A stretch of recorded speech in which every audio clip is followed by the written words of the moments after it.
Au nom du Père et du Fils et du Saint-Esprit, Dieu unique. Amen. Bonjour, chers internautes.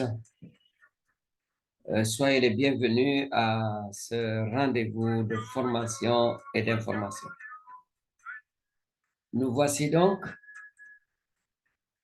à l'étape numéro 3 par rapport donc à cette analyse et cette présentation du mandement de carême 2023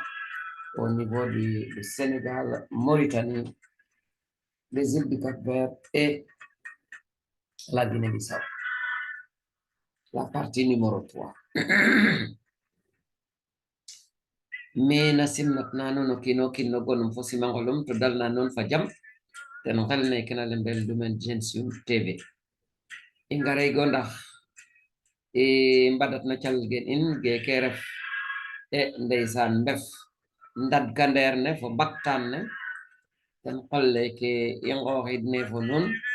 lala nun ge refna ge monseigneur gen in a lemne in ten xoor nen 2023 banu mbeeco koy oxu andona bin wa fulro ten xel ne ro fadona mes lemte ona bin wi fato binotna o fi'angaan gu jigatna rek xano yeglelo ten annelo ten ndax o waagna fuɗiid waaw mane maa ngi leen di nuyooti yéen mbokk yi ndaxte waxkat déglukat mooy mbokkam yal na wax ji am solo am njëriñ maa ngi leen di dalalaat di dalloo ci jàmm ci sunu penc mi Lumen Gentium TV lii mooy sunu ñetteeli waxtaan ak waxtaan wi ñu mujjee def jëmale ko ci jamono koor gi ni nu ko sunu kilifa diine yi monseigneur yi waxe ci téere bi ñu na mandement de carême bu leen fàtte nag su ngeen ko defagulee ngeen bindu bu su ngeen ca yeggee ndaxte noonu la su ngeen eggee fi ñu leen waxe ngeen bindu bu ko defee su ngeen bindoo lu xewati di ngeen ko yëg dañ leen ko yëgal te di ngeen jot ci lépp loo xamante ne waxtaane nañ ko fi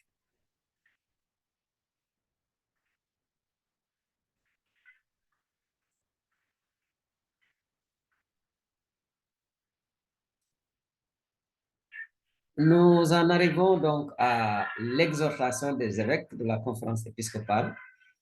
avec un glossaire sur le carême. Imbadeda no as ge andona te monseigneur ge asio in ta joften jaman pe agen xorne han imbokata te yitam adele ma xa andona ka iyo banana den no jamano xor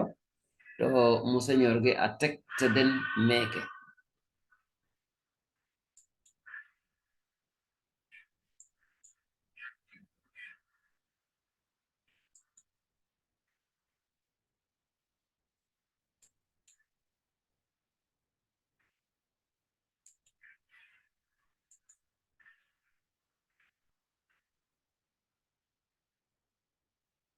vous aurez remarqué, nous nous faisons encore accompagner par Julien Jouga avec sa chorale.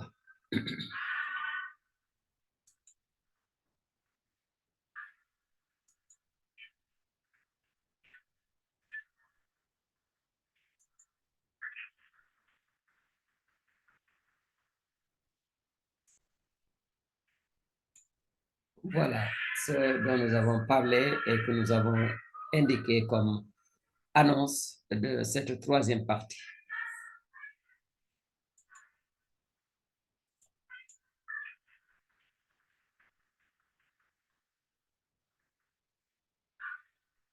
Le premier point que nos évêques nous indiquent dans cette exhortation, ils nous disent n'ayons pas peur.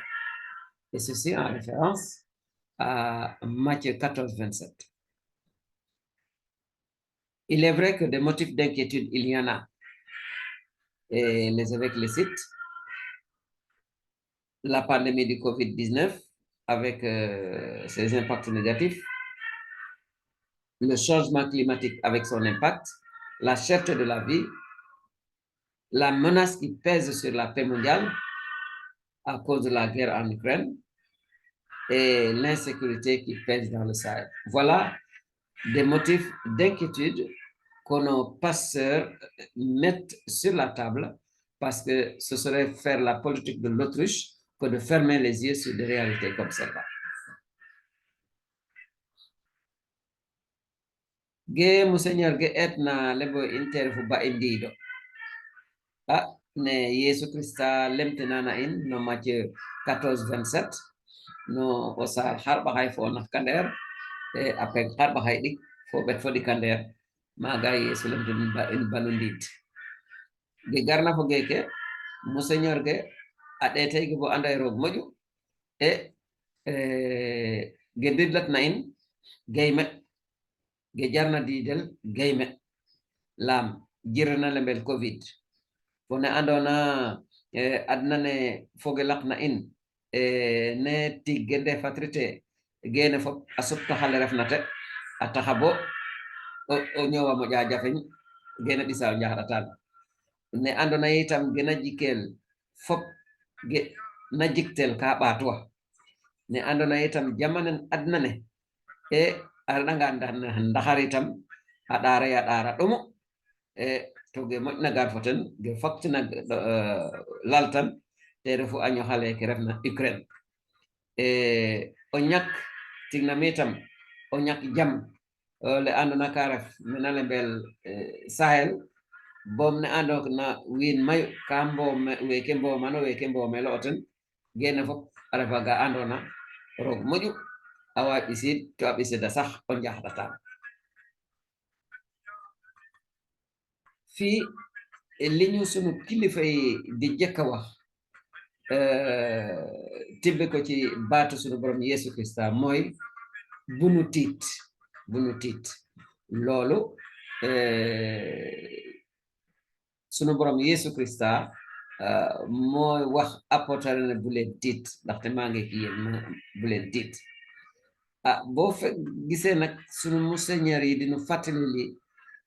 ci dëgg-dëgg njàqare li koy indi ak li koy waral am na fi waaw luy indi tiitange ndaxte lu jara tiit gis ngeen wopp bi fi nga xamante ne dafa wër àdduna ndar képp ñu koy wax COVID-19 boo xoolee itam ni nga xamante ne nawet yeeg noor yi ni ñuy awalante loolu soppeek bi am ci biir ak ni nga xamante ne tàngaay weeg sedd bi loolu yëpp coppeeku gi yi ci am dëgg-dëgg jar naa tiit sax ni nga xamante ne itam dundu gi li ñuy jënd ak lañu koy jënde yëpp day yokku loolu ba tey lu war a tiit la lu mët a tiit la gis nañu ne itam ne jàmm àdduna si dafa mel ni lu wàññeeku te loolu moom ragal giñ ci ragal tiit giñ ci ragal mu ngi yokku ak xare bi nga xamante ne mu ngi Ukraine raax ci dolli ndeysaan ñàkk kaaraange gi nekk Sahel lii yëpp boo ko boolee xam nañu ne lu ñu tiital am na fi waaye nag terewul ñu nañu bu leen tiit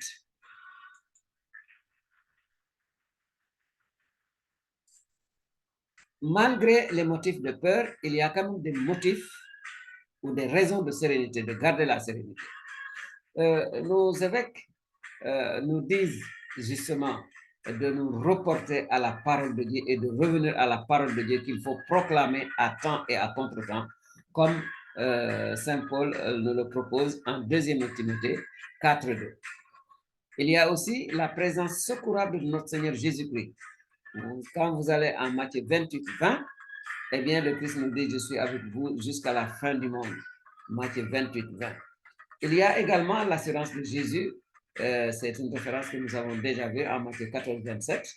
Justement, une présence qui est là et qui nous invite à garder la sérénité. Enfin, raison de sérénité, c'est que le carême est un temps favorable par rapport à la parole de Dieu, pour revisiter la parole de Dieu, la lire, la méditer et tenter d'en vivre. Voilà autant de raisons que nos évêques nous pointent du doigt pour garder la sérénité. Kingra enge ne ga etna didel. Monseigneur Gefsen fa xooxnen alla laygo ini tame roog moƴu xeƴa kay ga didlatna in gay me nda itam in jigaygu ga waagna dalna yiif in lam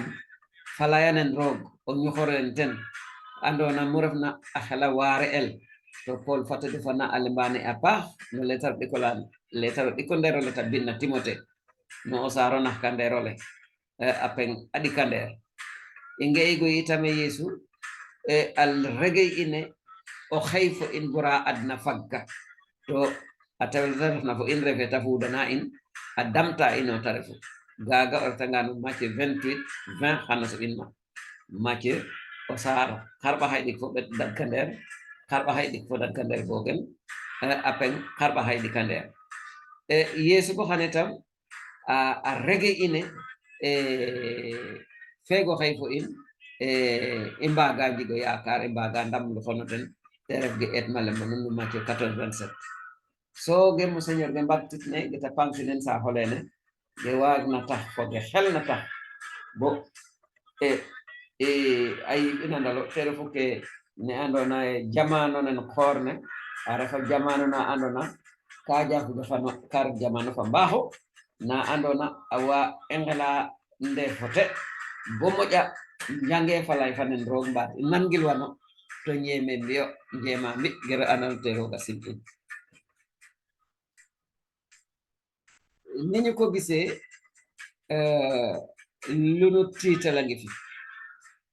waaw lu jara tiita ngi fi waaye nag sunu Monseigneur yi nee nañu am nañu itam loo xamante ne mën na dalal sunu xel am liñ ci lim yii bokk na ci baatu yàlla ci boppam bi nga xamante ne fu ñu mën di toll fu na mën a toll war nañ koy wax di ko waxaat di ko waare nit ñi lii moom Paul Masalami moo ko jëkk a wax Timothée ci ñaareelu bataaxal ba mu ko binde ci saar 9 aaya 2 wa gis nañu itam ne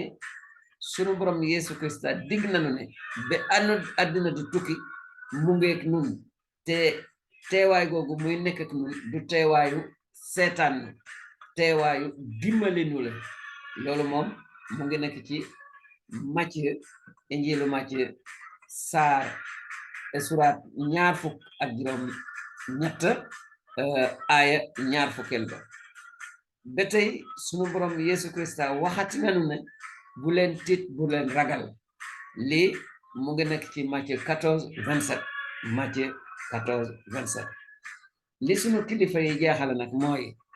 jamono koor gi doon na jamono goo xamante ne jamono bu dëggu la jamono boo xamante ne ànd na ak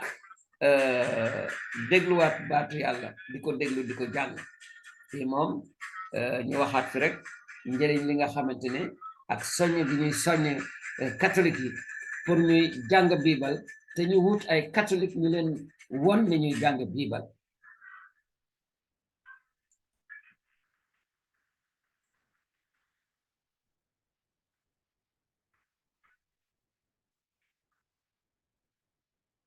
naturellement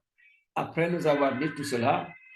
nos évêques nous lancent des appels en fait ils nous répercutent des appels qui nous ont été lancés déjà à plusieurs reprises ce sont plutôt des rappels d'appel. Vous voyez, ils nous appellent, ils nous disent entrez dans l'espérance. Et ceci en référence à un livre du pape Jean-Paul II, le Saint Pape, un livre qu'il avait écrit, une brochure, qu'il avait écrit, un livre qui date de 2003. Nous avons aussi des ressources spirituelles qui sont là pour nous aider vraiment à garder l'espérance, non pas une espérance naïve, mais une espérance active. Il y a également l'espérance contre le pessimisme. Ceci, le pape Benoît XVI en a fait l'objet de toute une réflexion dans un document qui s'appelle Spe Salvi, particulièrement en son numéro 3. Enfin, l'espérance est une vertu théologale Et ceci, nous en avons la preuve dans la lettre de Saint Paul aux Romains, au chapitre 5, les versets 3 à 5. Voilà donc des rappels d'appel que nous font nos pères évêques.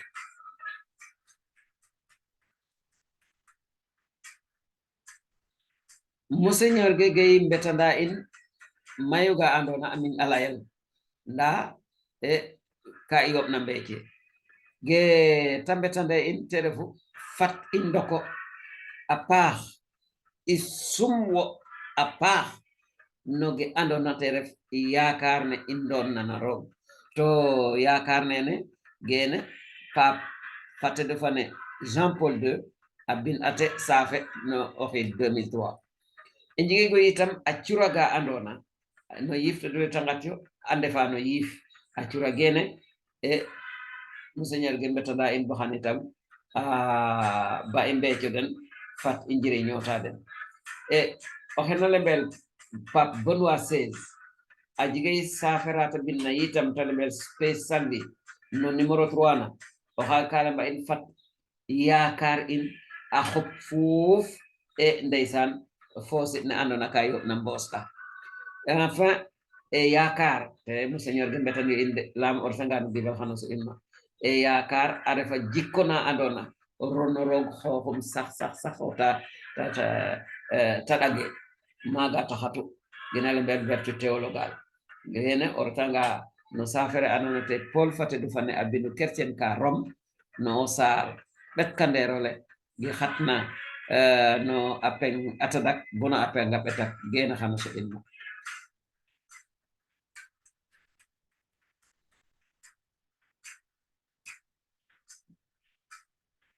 sunu kilifa diine yi ñu nuy fàttali ay woote yu bare yoo xamante ne yàgg nañ leen a dégg waaye nag fii dañ leen di feddali yeesalaat leen te dëgëralaat leen bi ci jiitu mooy nañu dugg ci yaakaar gu sës ci sunu borom yaakaar googu nag buñ ko dee wax du yaakaar gu ne yàcc doone yàcc banque say loxo bañ a def dara waaw ndaxte yàlla na nga bay sa tool waaye yaakaar googu bépp julit surtout julitu catholique war na teg yaakaaram ci sunu borom sunu pape bu sell bi ñuy wax Jean Paul II am na sax téere bu mu ci bind ci atum 2003 sunu monseigneur yi ñoom itam ñu ngi nuy fàttali ba tey itam ne am nañu ay jumtukaay yoo xamante ne xel mu sell mi la ñuy jóge te mën a nekk ci sunuy xol ak sunuy xel mën noo jëriñ ci biir njàqare bi nga xamante ne moom la sunu àdduna si dund lu jëm ci yaakaar Pape Benoît XVI am na lu mu ci bind ci téere bu ñuy wax Spe Salvi ca numéro 3 ba foofa def ni na sunu yaakaar war na dem ba jéggi lépp loo xamante ne mooy njàqare ak ñàkk yaakaar liñ ci mujjee fàttali mooy que yaakaar ci boppam bokk na ci loo xamante ne jikko bu ñu teg ci sunu borom la jikko bu ñuy tibbe ci sunu borom une vertu théologale lii moom ñoom ñu ngi ko woneeti bu ñu joxoñee Romains 5 3 à 5 maanaam bataaxel bi Paul mu sell mi bind waa Rome ci suraat wala saar juróom aya ñett bi ca juróom rek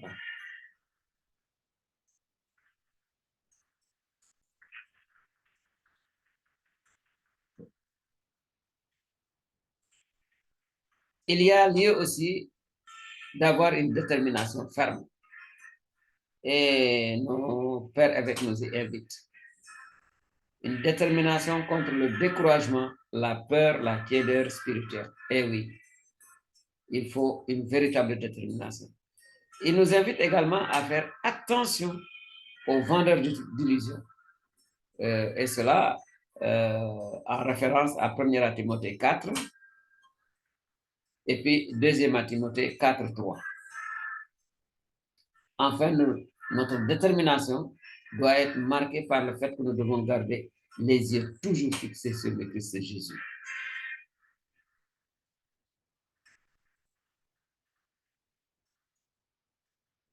Monseigneur ge alembay go ine fat ikum no ko mbafo ñoxoro fo gu andona ka nanta ñak yaakar mbaat diid mbaat sax no ge jofna no ngim ge andona jige xoox jige acaf refe lip refe anexa tege weyle mbe ini tam fat i moytu fo ko rek ka ama yegon jamano in fat i moytu fo wena ngara a njikwa in xa cigeer a njikwa in xa ga xaɗaat a njikwa in ga langa anderna iyo de wen nangara a njikwa in ga andona xana xa ɓoraax gene o retanga sax ten lettre le Paul etna bindo Timothée no saro ndax kander xano soɓin ma fe ñaxna yitam no saro ɗikandero la o lettre ɗikandero la Paul a binna Timothée no saro nax kander a peng a tot kander gene fop i ngela mujto mam i ngela mbattuto mam te refu toujours roga no feed na ñaal foyen fat a kid in i ɗagoden na Yesu Christa gene ɓatto len geke rek no nge igoran mboɗna Israel a xijna tan koɓala to lamɓod gi ngatog neden xaroga lem uden ka lemi den fat no mbi'o ɓod njelem no ɗagno oxu ɓoda ngatat nano a garanga da xaƴwanga ɓod nene rek xanum fi bo o yaal ma wod ɓod naga are ga andona ka ne o ga fade a fuleer na ta refo Yesu Christa teno xe ɗagena na croix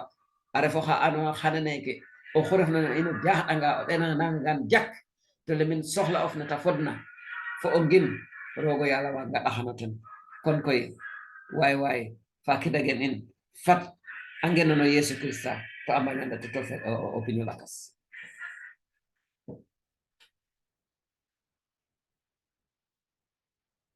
Christa malagen alleluya sunu kilifa yi noonuy woo ci takku gu mat sëkk ñu takku ci xeex ak lépp loo xamante ne mooy ñàkk yaakaar ñu xeex ak luy tiitaange bu ëpp ñu xeex ak loo xamante ne boo ñëwee ci ngëm gi di niroo dara mooy loo xamante ne du jën du yàpp du mbuum nañu yokk loolu du jën du yàpp du mbuum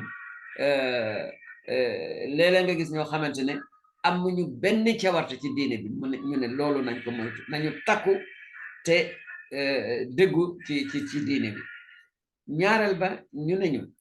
nañu moytu ci sunu jamono ji ñi nga xamante ne ay jaaykatu naxaate la te bare nañ fi ñiy jaay ay naxaate loolu moom ñu ngi sukkandiku ci bataaxel ba nga xamante ne Paul jekkoon na ko bind Timothée ci saar ñeenteel wa te dellusi ci ñaareelu bataaxel ba mu bind Timothée ba tey ci saar ñeent aya ñetteel wa léegi nag sunu Monseigneur yi nenu fu ñu mën a nekk nañu jël sunuy gët jëmale ko ci Christa bi jël sunuy gët jëmale ko ci Christa bi waaw ndaxte moo ko yor de waaw te ma dolel leen fii lenn rek boo demee ca kolere gu jëkk ga sunu maam yi ci ngëm mu yahudi ba ñu nekkee ca manding ma jaaxle lool ci mar ak ay jaan ak njiit yu leen di sonal ca la leen sunu borom wax ne na ngeen tabax misaalu jaan aj ko ci bant képp koo xamante ne jaan mattati na ko bu ñëwee ba ci bant boobu janook jaan wi ak ngëm gu suma set man ci suma bopp maay def ba borom dina wér kon nag la doon wéral doole yàlla la woon du woon jaan ba ca boppam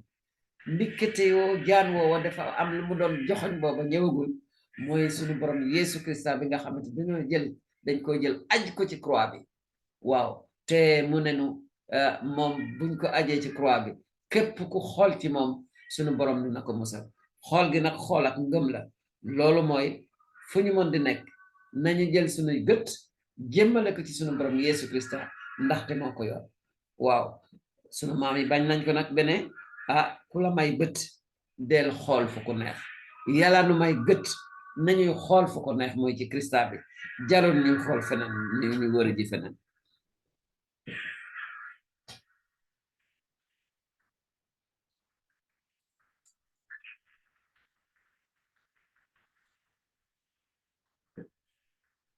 Espérer contre toute espérance, et c'est l'ambition, c'est de raviver en nous la joie de l'espérance et nous mettre aussi en solidarité avec les hommes de notre temps. Et ceci en référence au Concile Vatican II dans le document Gaudium et Spes au numéro 1. Voilà l'ambition à laquelle nous invitent nos pères évêques.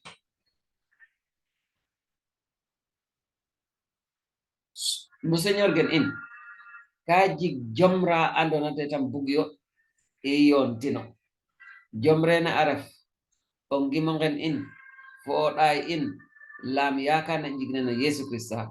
way fat i yotno tam e joftok a reɗanga nen jani tam ba fat i umno tawaga mo jagil amaja joftok ɗi ka nder ga araf ne andona ngaleygo mbi o gurefna ndax illa la wenwe e mbogtine adna ne e yonaygo fo den no jam to e mbuganaygo den jam buta owa e ñowano fo den no jam to mbaɗe ga tax na bugaga mo ɓato na jam amo ɓato no o mosel to geke remo seigneur gere mana o in we ngalama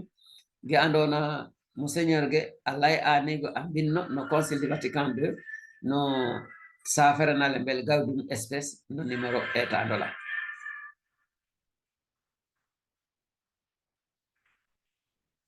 Sunu kilifa yi nu nuy sol jom jëmale ko ci li ñuy dund léegi sol jom jooju mooy nu fexe ba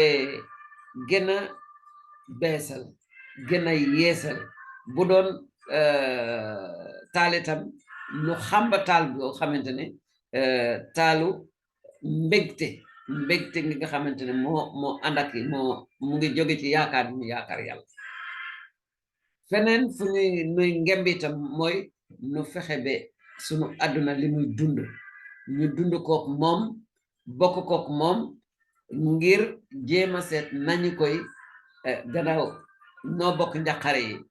ñoo war a bokk itam ñu won leen yaakaar gi te li ñu xalaat ne mooy paj gi ñu jéem ko indi solidarité léegi nag sunu monseigneur yi bu ñu nuy wax lii ñu ngi sukkandiku ci li nga xamante ne monseigneur yi bari ba ñu daje ci Concile Vatican II eh bien waxoon nañ ko bind ko ci téere bi ñu naa Gaudium et Spes ci numéro 1.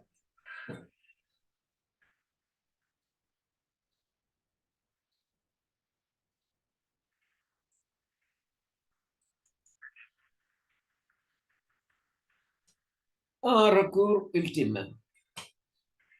la prière.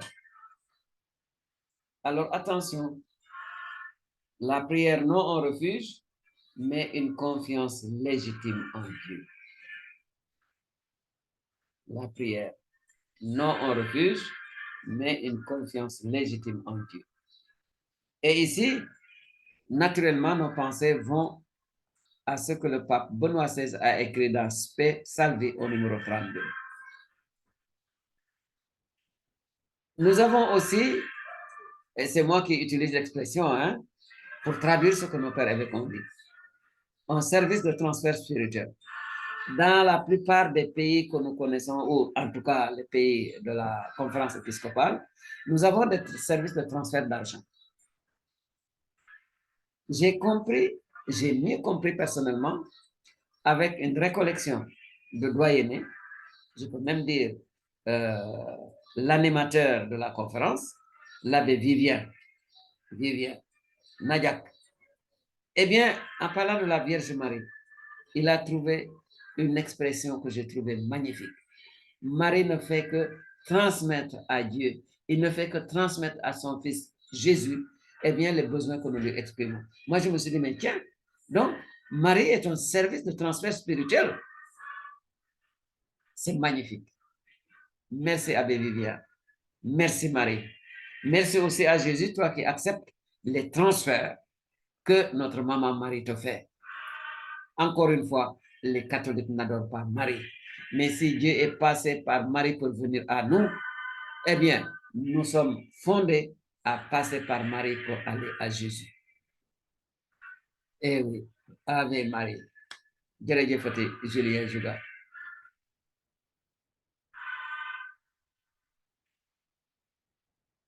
Ce rôle de Marie comme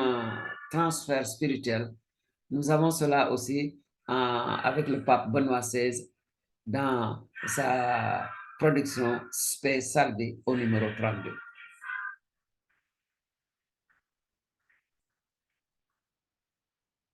Robre koref o mad.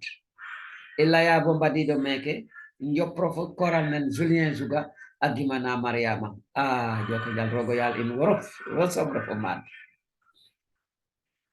Monseigneur ke alamego ine, gerefna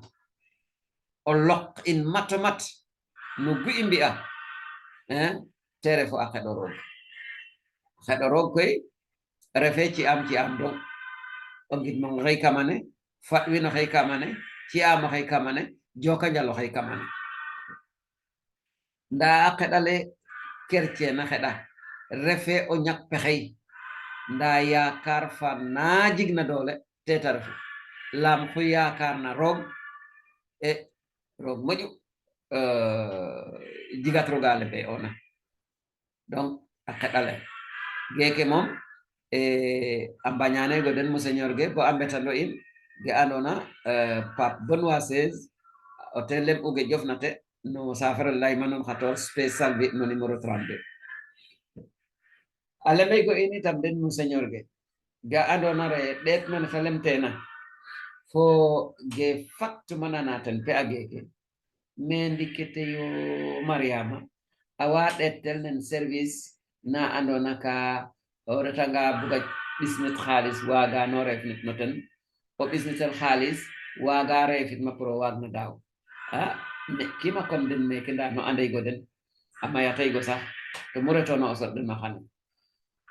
a jega récollection na andona koy i njiganego no paroisse Sainte Marie Madeleine de Mbao Mignane le 12 mars 2023 o laɓe xa andona te gar fo ware ne reta ndet na bo ane a in Mariama geta lemna in dra ɗetan mattiya felto a xool xac Mariama de refe roog nda nange fi'a lakas ga jelna i ngaranga ndiis no tig ndox ni no o ten ta jangin a faaf nen men roog a lem den de wana kat geke ta lembaxamam ɓisid no ten mais kon koy Mariama ndike service transfert o ta refu nda transfert ne ta refe'a refe transfert xaalis transfert na jofna no o ngim in foga waag na jega no en njiriñ transfert nan soxla gen in kon na i njaganga soxla gen in mbiso den o Mariama ta jang den a ɓisox den mano Yesu roog fo xooxum a lemine ɓasine de geke ta ɓisna xamo Marie service de transfert joka njal Vivien wo fane xool nena geke joka njal itam Mariama wo fane jaɓna retana in garana in joka njal itam wo Yesu Christa wo fane andona gu i lemna ya of ndis no ten ɓisidangango ten o ɗette o yaw dimle tino in to gene boxan pinate doge ceygo in ga taxna yakaro a jiga ga jelna a waga jig a jiga lam ra jangona ya of lemine lembo sang oxeke ya of fo xey jango xana lemine oxeke o ɓeefo raga jango in doxno inu Mariama kon koy yasam i ngento none moƴna felo Mariama refe daraga jelna talemba ine ndaccomani Yesu to mbi'yoge fel nana allez à lui et faites tout ce qu'il vous dira geke refgeta lemina surgaga tan ngulok na kana Jean o saro ɗi kander gaga refgeta lemba en boxane Mariama geke en goma kala ya en toujours ndaccomani Yesu no mbi'yoge ta lemna geta simna ɗum gena non koye Mariama ka fi am monseigneur gen betanano in pape Benoît XVI ala yage jofnate ten safarale manum spe salvi numéro 32.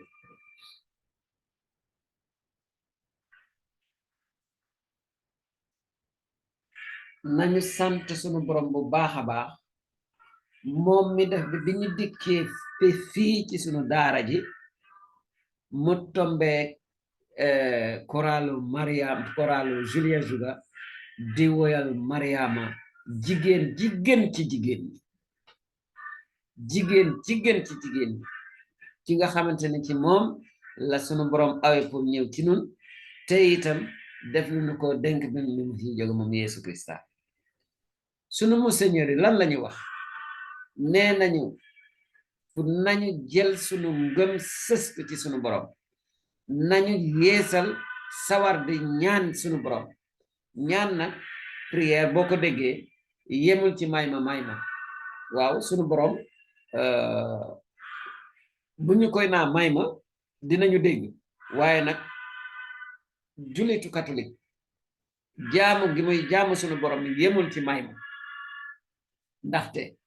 di nga ko dis say soxla waaye nag di nga ko gërëm ci li mu la defal di nga ñaanal ñeneen di nga ko woyal loolu yëpp ci jaamu yàlla gi la bokk sunu monseigneur yi nañu yeesal sunu jaamu gi nay jaamu sunu borom te bu ñu ko dee def ñàkk pexe taxul ngëm gu mat sëkk moo tax ñu koy def te lii buñ ko dee wax ñoom sunu monseigneur yi ñu ngi fettali rek li nga xamante ne sunu pape Benoît XVI bindoon na ko ci téere bi ma leen wax sànq Spe Salvi numéro 32 leneen ni mooy sunu monseigneur yi nee nañ ci jamono gi ñu nekk nañu delloo sunu xel ci li nga xamante ne yàlla may na ko Mariama mu sellam ndeysaan Mariama jërëjëfati Mariama ndikkete yoo Mariama ci boppam xam nga wax dafa am waxin am yàgg nañoo wax ne Mariama du yàlla te catholique yi jàpp ñu Mariama muy yàlla waaye gisuñu doomu aadama bu gën Mariama ndaxte yàlla bi mu ñëw ci àdduna ci jëmu nit ci Mariama la awe def ko selal awe ci moom raax ci doli bi mu fi laata jóge def nu ko dénk bu dul loolu Mariama du def leneen lu dul soxla boo ko diis mu jël ko yóbbu ko ci doomam ne ko ñi nekk feekat lii lañ ma yónnee bu ko defee sunu borom def ci li war musalkat bi kenn la le sauveur et le médiateur kenn la muy sunu borom Yesu Krista waaye gi du nun noo ko indi yàlla ci boppam moo tànn nit moo tànn jigéen selal ko may ko doole te doole jooju fi mu feeñe bari na boo demee ci injilu sang mu sell mi ba Mariama demee fekke ab céet borom céet li nara am gàcce Mariama moo wax la mu wax surga ya def lañu def doomam Yesu Krista def la nga xamante ne yaayam ñaanoon na ko ndaxte junj dafa mot dafa doy borom xel rax ci dolli lii di Mariama di def catholique yi gëm ko yàgg koo gëm li tax ma ne leen wax dafa am waxin am ndikkite loolu yoo am na waxin woo xam ne mën na ko gën a fësal te loolu maa ngi ko gis ci yendu gi ñu mujjee yendu fii ci paroisse Sainte Marie Madeleine de Mbao 12 mars 2023 te ñu dénkoon waaraate ba ndeysaan sunu jarbaat sunu doom sunu rakk yàlla na ko yàlla sàmm bu baax mu gudd fan te wér ku ñuy wax abbé Vivien ci waaraateem bi mu ñëwee ci Mariama li mu nu woon ci Mariama ni muy jële sunuy soxla yi ñu koy diis di ko jàllale ci sunu Krista ci laa gis man ne ndikitoo Mariama mën nañ ko jàpp comme service de transfert xam nga léegi ci sunu jamono ji boo soo bëggee yónnee xaalis jaratul ngay paas di dem am na foo xamante boo fa demee boo ko fa joxee ñoom ñoo koy àggali fa nga bëgg mu jëm ndikitoo Mariama lii lay def waaye nag du def service transfert xaalis service transfert spirituel maanaam lu jëm ci sunu ngëm lu jëm ci sunu fit sunuy soxla ñoom lañuy diis Mariama mu jël leen yóbbu leen ci Krista bi def ci liñ ko li gën Krista bi def ci li gën kon nag Mariama c'est un service de transfert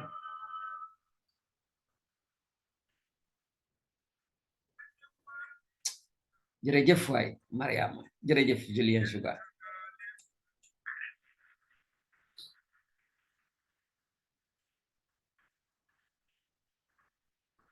waaw sunu monseigneur yi aussi ci wax ji gàtt rek waxaat nañu ci lu jëm ci kooru catholique waaw bi yoon ci wolof bi lay tàmbale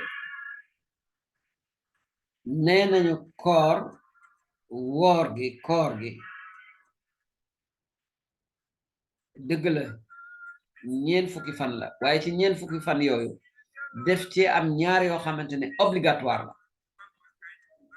mën nañoo wax sax ne sañ da bañ yooyu moom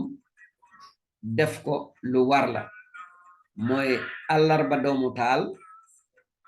ak ajjuma ju sell ji koor googu ñi nga xamante ne mu ngi ci seen loos ñi mooy ñi am fukki at ak juróom-ñett yu mat ba ci juróom fukki at ak juróom-ñett fukki fan bale maaxade fukki at ak juróom-ñett ba ci juróom fukki at ak juróom-ñett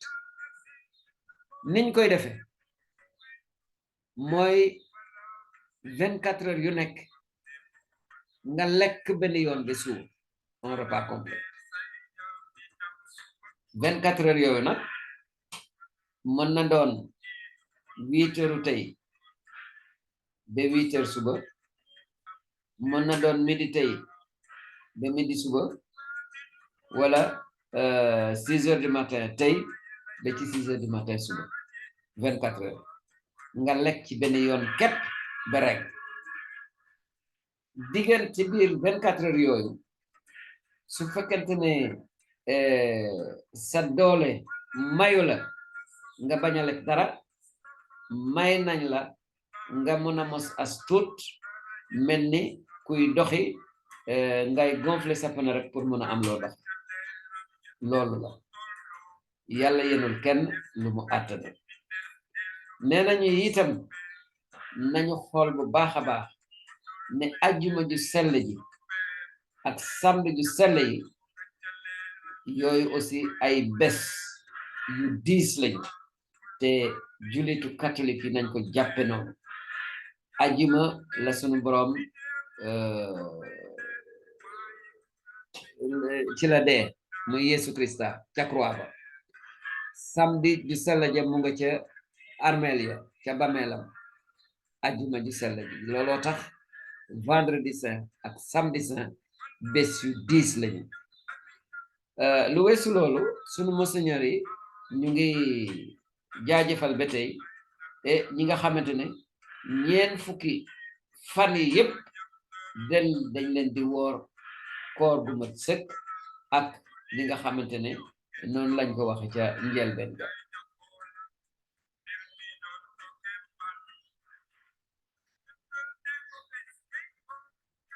xoorne fo xooxum monseigneur ge alameygo ine ajige a pe a ɗaka ga andona no andaygo jamano xoor a pe xarɓaxay na xeki nda kam pe xarɓaxay na xek gene ajiga te pe a ɗaka ga andona ge o tubaab ale mba obligatoire o kiino xu refna a xela xoor den te refu jumaling ardaba fatidu fane fo jumaling fatidu fane ano xoor ne ngaayu ano xelu xoor o kiino xa andona jiga xa qiid xarɓaxay fa qiid ɓet fo xa tadak xa mbadne bono xa qiid xarɓaxay etik fa qiid ɓet fo xa naxa xoor ne a xela o xoor gaga ref xar oxu andona fad ɗafule xa qiid xarɓaxay fa qiid ɓet fo xa tadak roga no a ɗaɗ kertien roga ñoot langiten korno ortanga bof jel bo fadet xaqit xarɓa xay ɓeti faqit ɓet faxa naxat roga fudnay korno xa cokof nda koy attention gena lebel anda korno daye no ñaka ñam dong ey in baxay anga bo inanga ngorata korno ñaka dayten fudole dong inara ngornoro akib in nara ngornoro oɗelem in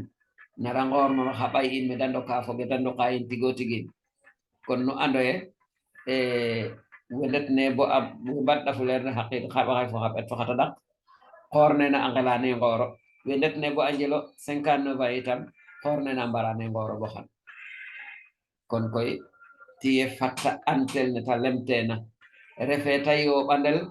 rog ka anda rek rog done lenga ta xaterna to xor refo elew wa drojang gagarog simerno len xora fokaten fo mbeɗan ha cok gaga rog donerno len kon koy tiye gen namo korne wata 24 heures gu defne o ñamte jaf len dong bogi yode to nonaga 24 heures ale bel te refu nder 6 heures ngas bon 6 heures fetola mbaat nder midi bo midin fetola mbaat nder 8 heures bo 8 heures yengole bon 8 heures yengolan rogan fetola na ref ka togo o ñamte jaften kut bugi wo andu koy ndax a ñakta ta ref ka ndax a put mbata ci wax nda kam 24 heures gene o ɗetanga bo ande cerof ngatɗerno mbaat ka tax ka boge fi refna wargalof wagat no fi roga ci e inno a ɗaɗ kertien o ñimo ndik neno xa na andona rek ka wayas ka a janga pano gen ten ay tengeñ ne ta soxlana rek a soɓ tengeñ ne andona xana waga tax ta waga ret gene ref ye nda ba xefel ba jalel rogo citu i ɗeeto ge xupna solo ge xupna o njiriñ ten korne i ndefo gaga refe ñaka ñam do kandono te den museñor ge jumaling fate du fane fo gaaw fate du fane fate mo jambon ko den itam lam pes ga metne iten korne iyo de fanter museñor ge we njoke njal we andona ka ngore ape xarɓa xe naxe ge bo xam ne xor no xor satku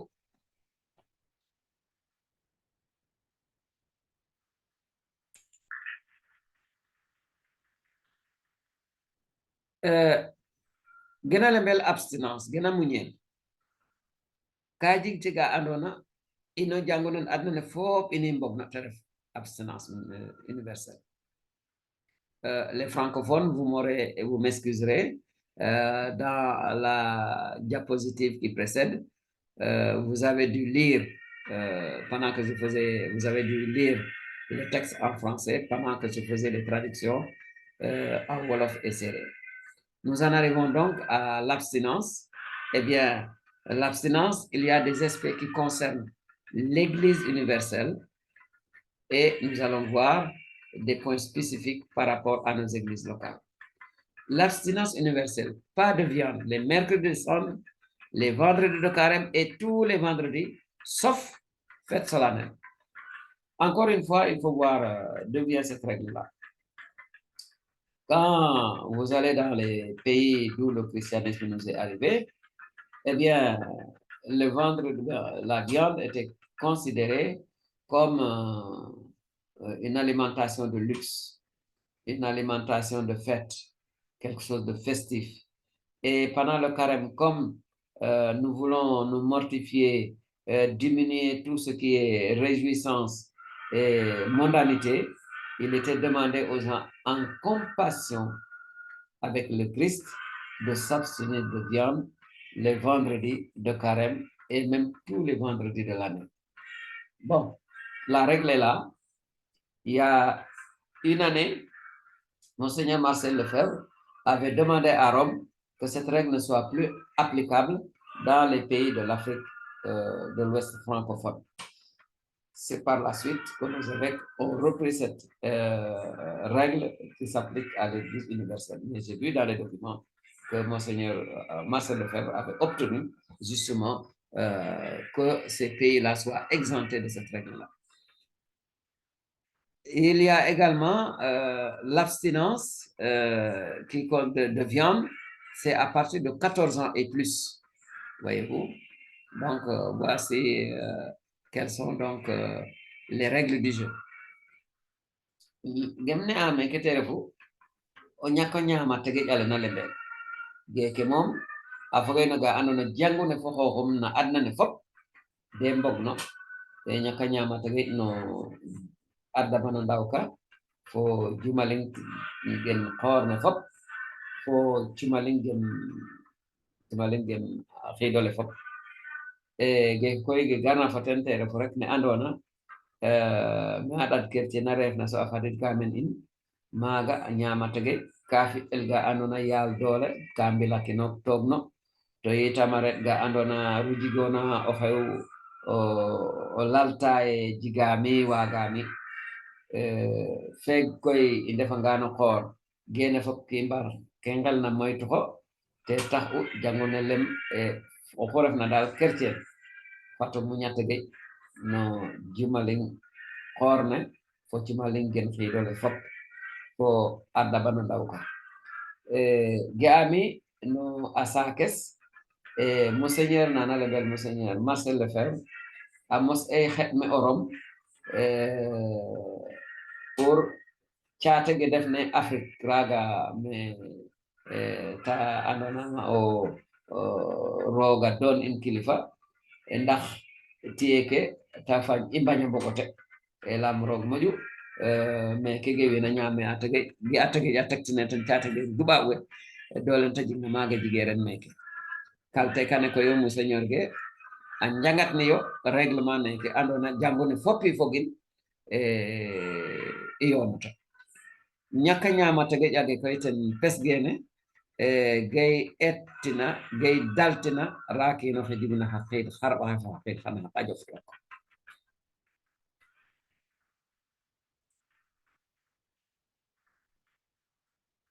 ñaka lekk yàpp ci àllarba doomu taal mooy bés bi ñuy tàmbale koor gi ak ajjuma yi ci nekk ci biir koor gi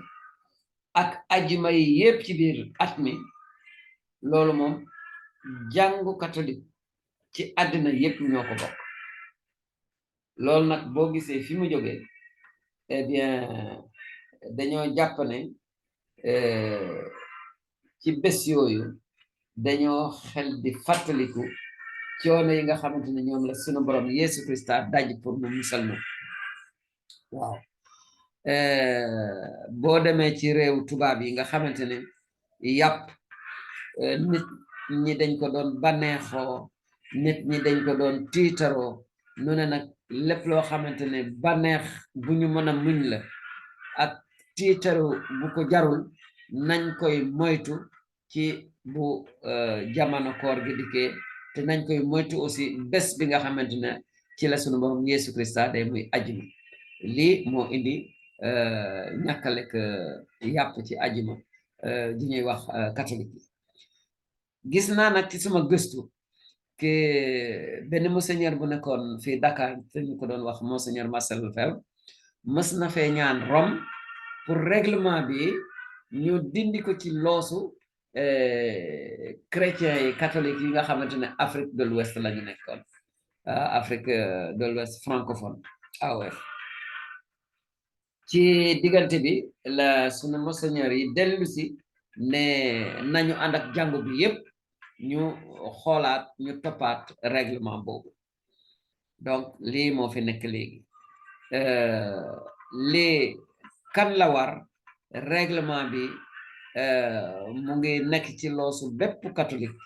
boo xamante ne am na fukki at ak ñeent ak lu topp donc ñu ngi lay sant ñu ngi lay sas ñu ngi lay soññ pour nga bañ a lekk yàpp ay ajjuma waaw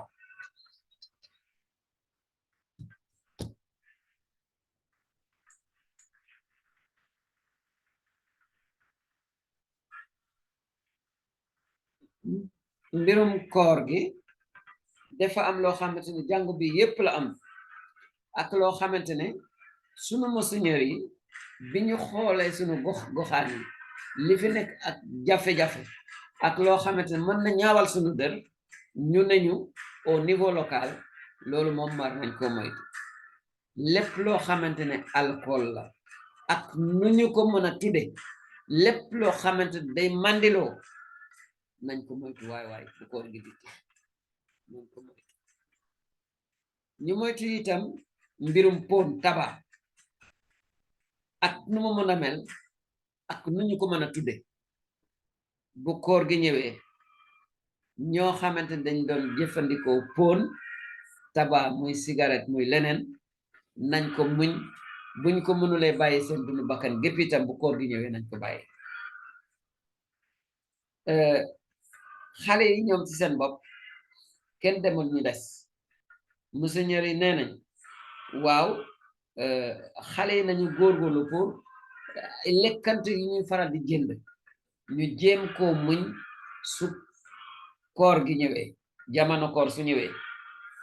loolu nag ñun waajur yi ñoo ciy def suñu loxo pour tamal suñu xale yi ñuy muñ di jënd ay lekkantu bu koor bi ñëwee te ñu wax leen lañu daan jënd te dépensé wuñu ko nañu koy defe loolu aussi baax na njàngat bu rafet lay doon ci ñoom gena muñeel ma xoorne garna le mbami nun xa toore a jega tega anno adna ne fopo fogin nda monseigneur gen in reta ɗeet ne a caate gen in geref na me fo gena xijla in foga andona ka farƴanda gon in tala boye gene foom fati ngogolof bota muñel ma koorne garna gerefonga alcool fu nuta waag no nan bu andona ka waynora o kiin ko rik koorne garanga fata xaƴel mana o kiino xa wagena xaƴ o ñoow ñisum fop itam koorne garanga fata muñin we andona ka njanga pon rogo andox sax cigarette o ndax ka saaɓa mbaat lakas fata muñ ma koorne garna xa teɓanonga xe sax den fa qoox den fata merandelo ye koorne garanga geta njike ñaam lax ta mbañat na njik to ñaam lax ndax ta geekel a jega na andona xa fi anange den xana waga riman den tuyaaba xane ndax wiidota to xana tax itam ta aqat wo o ndango ndang ge ref na koor fo ge a ɗaɗale simtina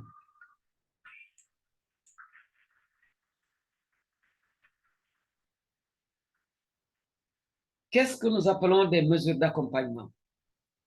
Oui, le versement des économies aux quêtes pour les pauvres.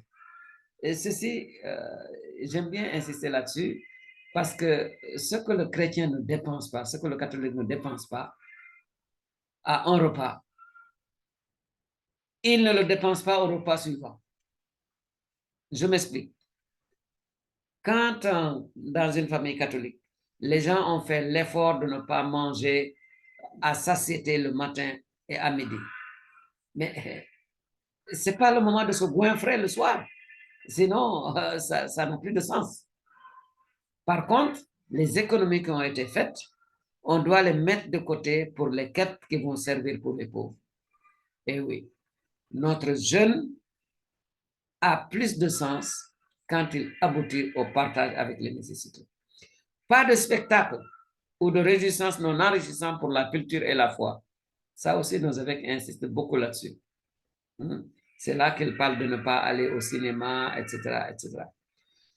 La prière et la parole de Dieu, intensification, voyez-vous. Donc, pendant le temps du carême, ça doit être vraiment l'occasion pour chacun de nous et dans chaque famille, justement, de prier beaucoup plus et de prier beaucoup mieux, soit individuellement ou en famille.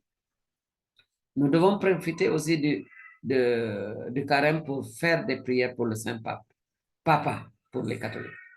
Ben, Saint Paul nous dit, priez pour vos ministres.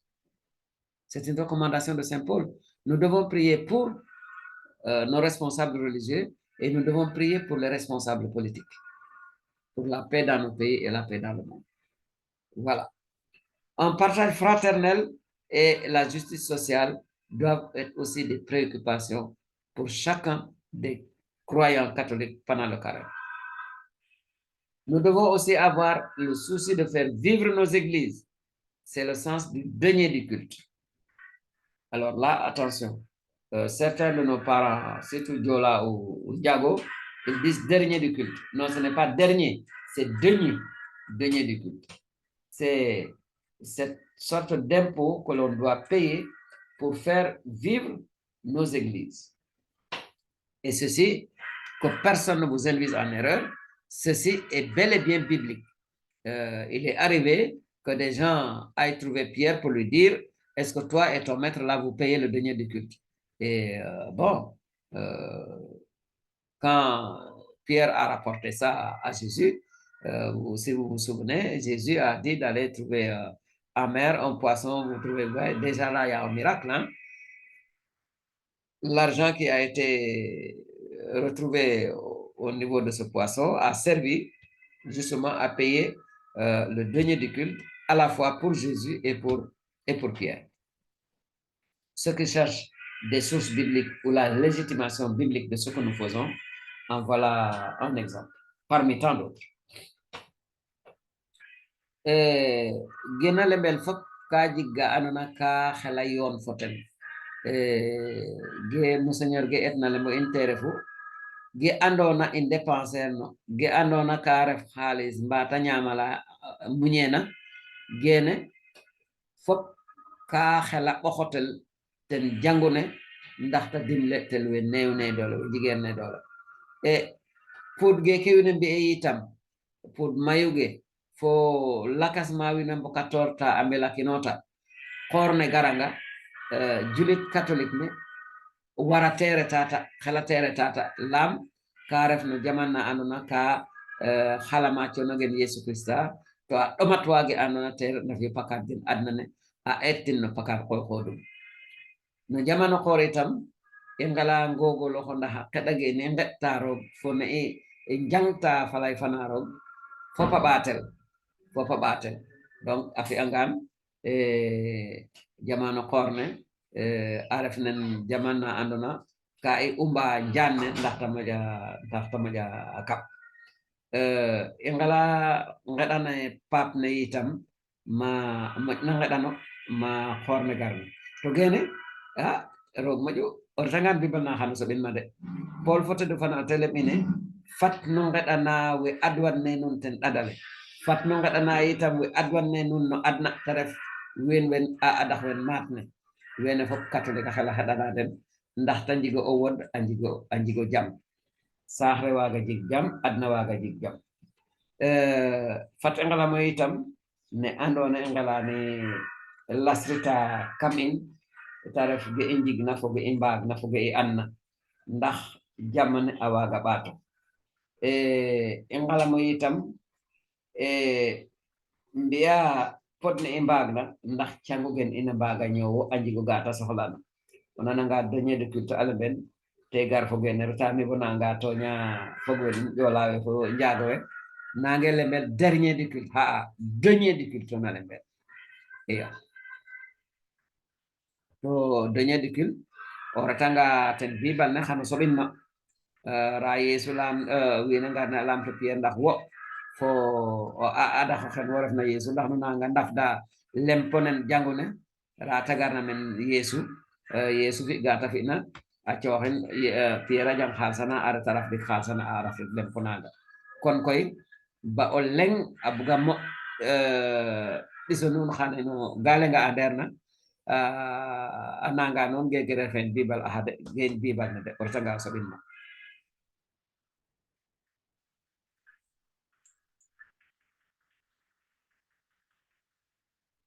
Nous allons finir avec cette belle prière que nous avons trouvée dans le mandement de Carême. Une prière pour implorer des grâces de Dieu par l'intercession de Monseigneur Aloys Gomez. Si vous vous souvenez, je vous le dis pour rappel, hein, eh bien, Monseigneur Aloys Gomez, c'est donc celui-là qui a joué un très grand rôle dans l'évangélisation et la promotion, le développement socio-culturel du Sénégal. Hein? C'est lui qui a créé la congrégation des frères de Saint-Joseph et la congrégation des filles du Saint-Cœur de Marie. Et eh bien, le processus de sa canonisation a été déclenché.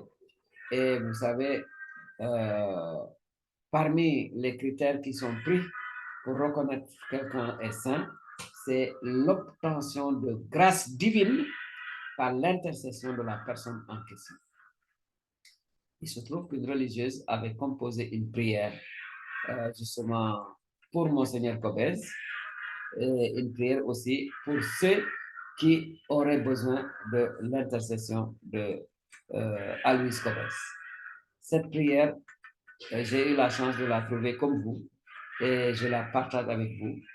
Je peux même dire ici que celle qui a composé cette prière,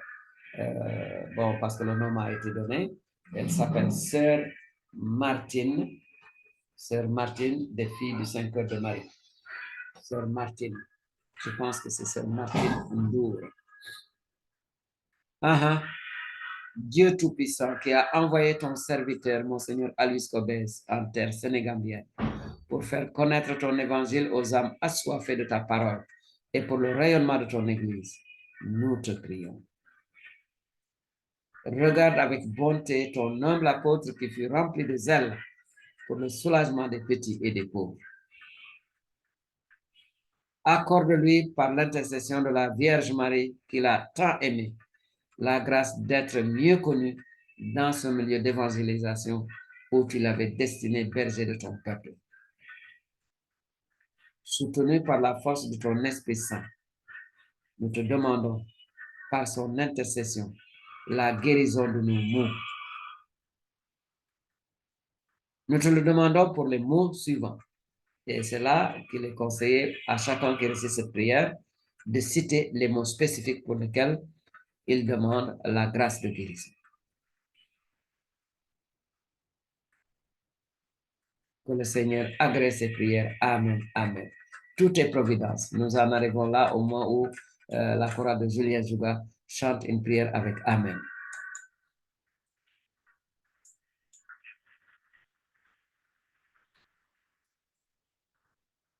Gem mukti ka terefu akadala getma tafiel akadala andana akadon dimle rogo no barke Monseigneur Alois Cobes akadaleke osoro hana lembel Sœur Martine o bindin no atuba mi gefi marek terefu tektin no asere ge koyo so banga tafiel e anda okin haneta utiliser el denda kadara tafi en aminya bo kina wagal mbele okino te du o fop taji chomlan ga andona roga fi eden no aketno kino hen akadale ki bo e inde fangano boroga fi chomlana reftin no akadakh Alois Cobes hana yoban gi andona te jangone saka khane pour tamba galembo e okino te du o harele mbeten kadale rogo wagan sen wofane lul ina o padof Monseigneur Alois Cobes Sénégal ndaxta annor o nano felulen men wax we xala waxe mbodena we ngodomena falayof fo ndaxta melek nor jangu of in we ngadan deti fo o paxel o tulerof o newan wo o xe may ina jom no jufig wena deti danga we ngexena wena ngefel fo xatola xe ci en no akadax Maria xek fane o teno xeta fex ina a paax ta moƴa andel meta fadnina l'Évangile me fi anona o kaynak no mboɓof fo dole na xatna no yifte dole in way ngeɗang no barke Monseigneur Alois Cobes o wedina cira geke na ngejla in ɗomu akadala o fadina temene nei cireg bugona roga wodandin den no wo no cero mbato kino lakas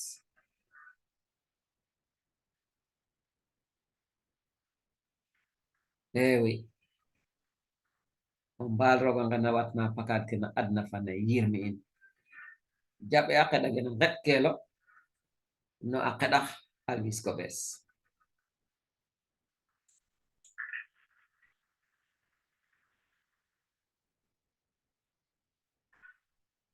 liñ leen indil fii mooy ñaan wu rafet guma gis kenn def ko ay atti atangi ni ñaanu ndimbalu yàlla ci barke Monseigneur Elvis Cobes su ngeen gisee nag ñaan wi ñu jukki ko tey dañoo toll foo xamante ne jàng bi day wuuta xam ndax mën nañoo wax ne Monseigneur Elvis Cobes nit ku sell la wala déet lu mel ni saa yu ci jàngu bi jubloo day xool ndax am na kéemtaan yu yàlla def ci ñaanu nit ki ñuy wuuta xam ndax ku sell la wala déet ndem ñaan wi bindoon nañ ko ay ati atangi ni léegi ñu toll fu ñuy bëgg a xame ndax Monseigneur Elvis Cobes ku sell la wala déet ci lañu jël ñaan wi jukki ko nar ko jëfandikoo ngir xool ni nu yàlla wone ne Monseigneur Elvis Cobes ku sell la waaw ñaan wi ci nasaraan benn sœur bu ñu wax Martine moo ko bind man François Ngor Ndiaye li ma def kese mooy jéem leen ko tekkil ci séeréer ak wolof wax naa ko sànq ci séeréer léegi nag ñaan waa ngi ni ci wolof yàlla aji kàttan yow mi yónni woon sa surga Monseigneur Elvis Cobes ci Sénégal bi ngir mu xamal xibaar bu neex bi fit yi maroon sa baat ak mu nes nesil sa jàngu nu ngi lay dagaan seetal ak baax sa surga bu suufelu woon te àndoon ak cawarte ci xettali ñi ñuy xeeb ak néew du doole yi ak ndool yi lel may ko ci ñaanu Mariama xeek bu sell bi nga xamante xeek bu sell bi mu soppoon lool may ko ñu gën koo xam fi mu xamloo l'évangile injil fi nga ko tegoon sàmmkatu sa mbootaay ànd ak doole bu nu jote ci xel mu sell mi ñu ngi lay ñaan ci barke Monseigneur Elvis Cobes nga weral wopp yu tar yiinu lay diis ñaan wi ku koy def boo yegsee fii su ngeen yegsee fii tudd leen wopp yi ngeen bëgg yàlla fajal leen yéen sax wala ci ñeneen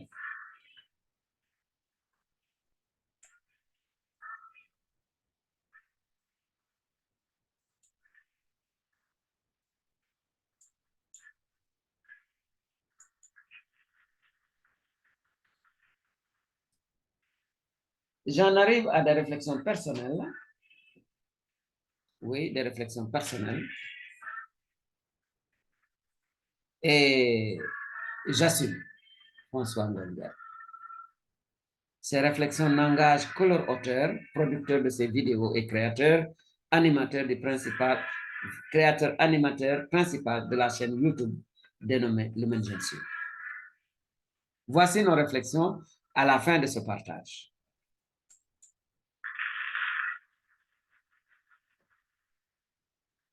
J'emprunte volontiers la procédure qui a été utilisée par nos pères évêques en parlant de motif d'action de grâce et de chemin qui reste à parcourir. Eh bien, Parmi nos motifs d'action de grâce, mes motifs d'action de grâce, il y a le contenu du mandement de carême qui est très riche. Vraiment, je m'en réjouis et je rends grâce au Seigneur. Je suis très heureux de constater le souci de rester en adéquation avec l'Église universelle par rapport au thème et par rapport à la discipline. Ce souci, nous l'avons retrouvé chez les évêques, exprimé dans le mandement de carême. C'est un motif de satisfaction et de joie pour notre part à nous.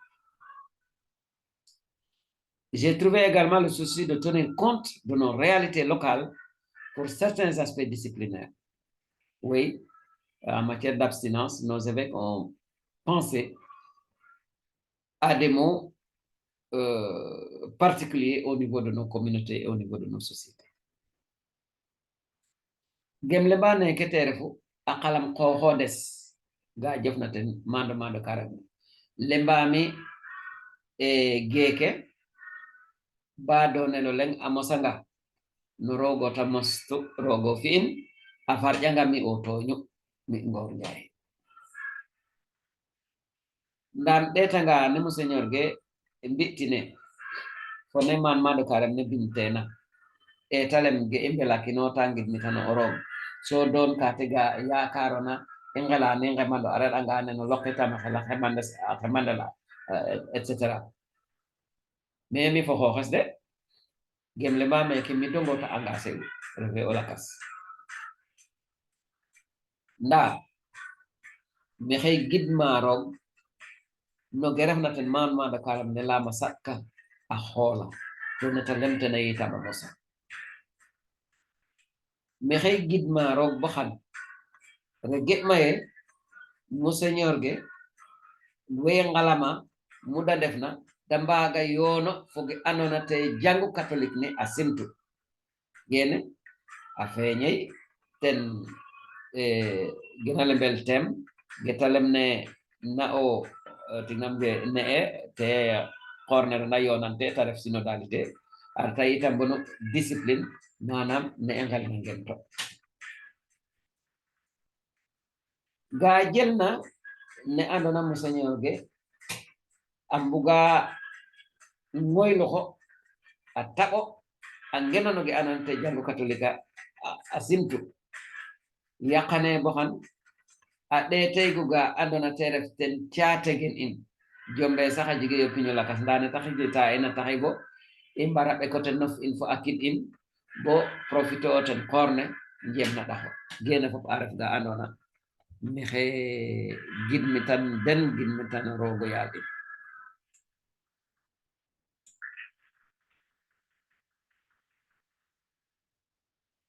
nda koy ne e lemtan ma ɓatna lem to ettinum maak we lemno pisa fel a ɓatel ñoƴ i yoqɗeygo de yaan ñaƴale yoqta o qolle a xooxe de nda a yoqa ma xelna xemandel ge a mete xa qos xa ɓetaxa xa andona i ngelangogolu xote a paax etanole te refu ko rik i moƴa ngalamo wena neer ne a tuɓa gu i mbi'en jangone moƴomale fop na tuɓa bota fi'e mo wena neer ne a tuɓa na mbi ke to ga jel nana sax a jigay wa andona ndefero chrétien to ge i lembe a jigan deno njiriñ nda nanero a tuɓa kon koy gene o sarola i yoqɗine ola xelna xooxelol eyi ge jel nana mandement de carême ne livre lene andona ka sutwa a lemba ene xorna xana garit fogame de a moƴ koga i mbi o fop pour saferene a waga fadid ten janguge a ñalel ta waga ref ten janguge dimanche ne andona i mbaftangeta i njofon ardaban ndaw ka ren en 2023 i ndeteygo bo ardamano ndaw ka faaf so saferene sog ka fadod ten janguge kori i ngogolu ko saxolene itam ndax o xiido lakas ta waga tela fadid rogo ando koy jutana bota ni dafa dit nda ndi kawaja nen o xosotat gaderole mexey ɗomatwa ne andona safere na lembel mandement de carême anda lembami wonan ne a tubaab rek i mbaag na njiriñoto nda yitam fogame i ngela mbexeyo bo wa moƴna may no wiin a mbaaga ndawote ma pexey geke njangene i mbexey bota fi'el audio a fi'el vidéo nu nana ten layge andona i yakareygo ndaxe te moƴ mayo ten categen conférence épiscopale ne refonga Joola a refonga Seereer a refanga Pulaane a refanga lak portugais a refanga Paafal wolof i mbexeyo bo mandement de carême ne a waaga fi'el no audio fo vidéo ga andona mandement de carême ne neke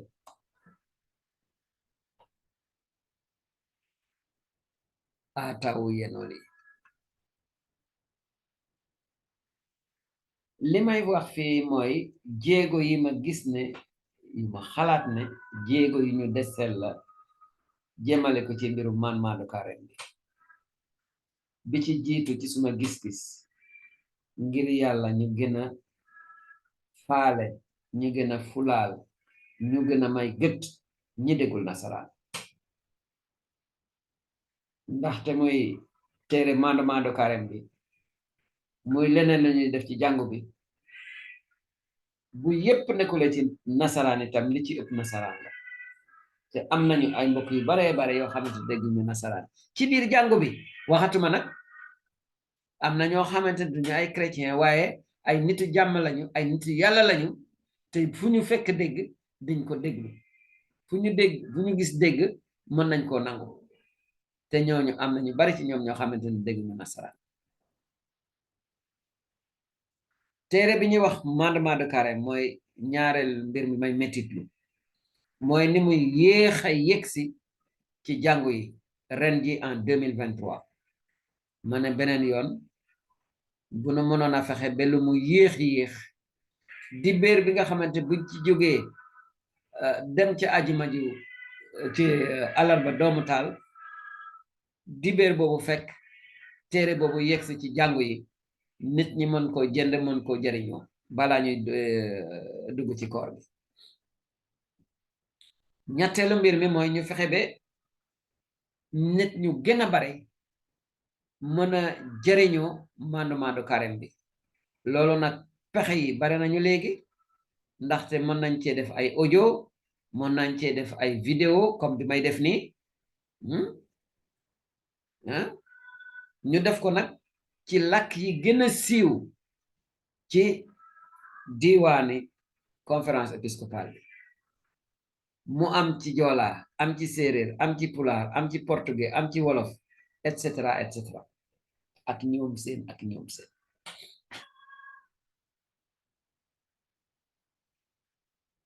ataw yenoli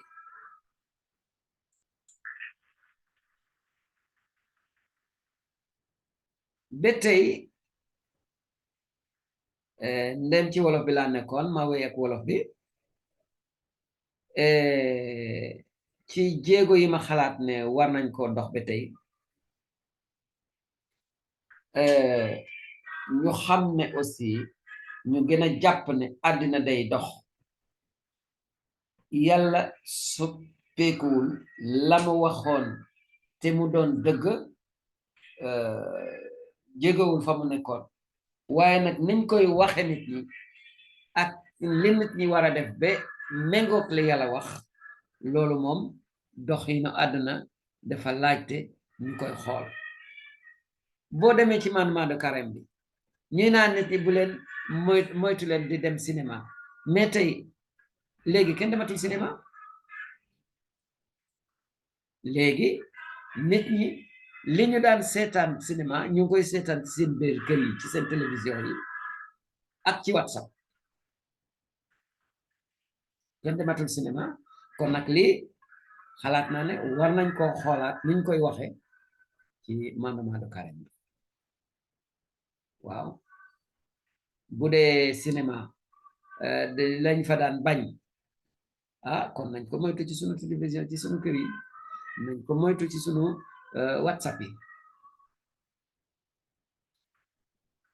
li ma mujjee mooy ñu gën a fesal ñu encouragé maanaam ñu yombal gis nga mandement de carême bi ñu yombal pexe bi tax ñu mën ko yónnee nit ñi ci seeni WhatsApp version électronique ñu yombal itam une version audiovisuelle maanaam lu awe ci WhatsApp lu awe ci YouTube ma xamal leen fii ne audiovisuel benn i la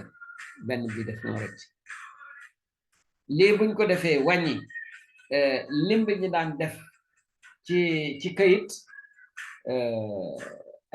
bon yaakaar naa mën na tax nit ñu bari mën a jot ci mandement de carême bi gemle mbane kete refu roog fo xooxum bafe ma taret na geta lay ina yitam ge jignante o njiriñ gay maada bo xan to rek roog mose lay ga jigeen na o njiriñ xanum kay naata lemte nana fona i nanti nana kon koy i mbuga nga xane de tax no ge im ne i mbi ka buyune mbagande foge rooga bugna ne i laytano den fo neta i laltikano den a waay guutatir a waay suptu a jig a camano wiin we gaga kam coxano nun neke rek ndo lalgan a jig a camano wiin we ka ndetogo cinéma ndax ta mbilakin woma leeg-leeg ta ndeg nge oma sax ga andona yoone foge ɗadale bugna filma xa andona geroga an na rek a doya ndero koor fo o tew mbaat ndeer mbarir nana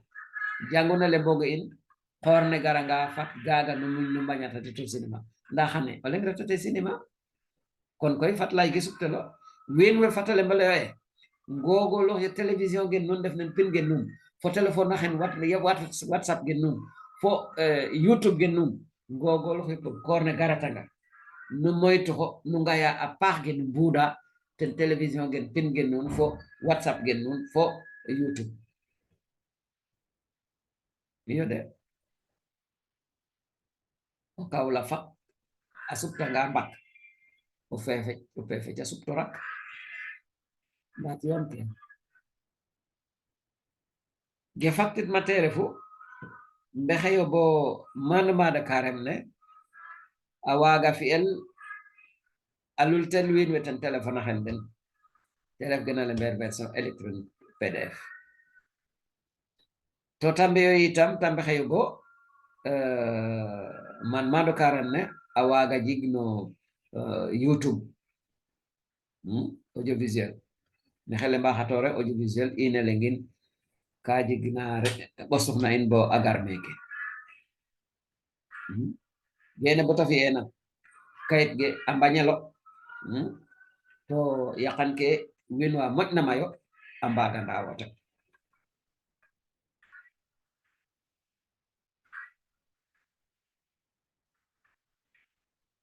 oui a ñola timit yenoni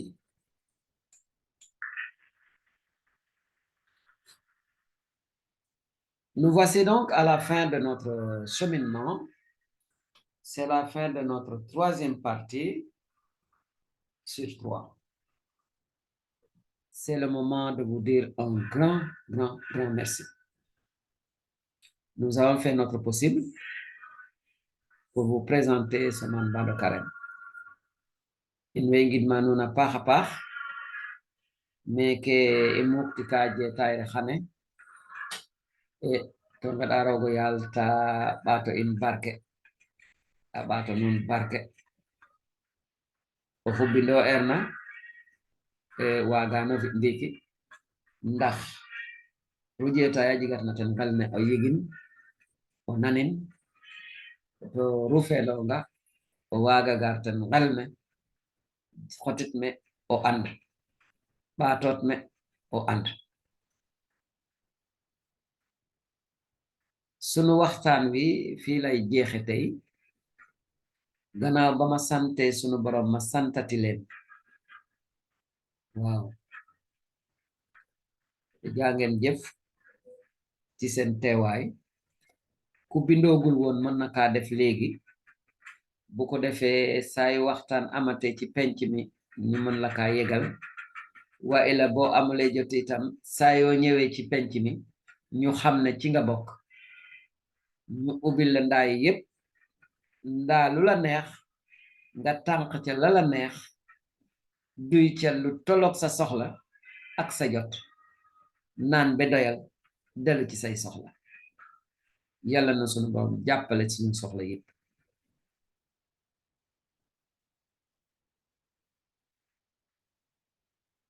ci turu benn yàlla baay doom ji ak xel mu sellam amen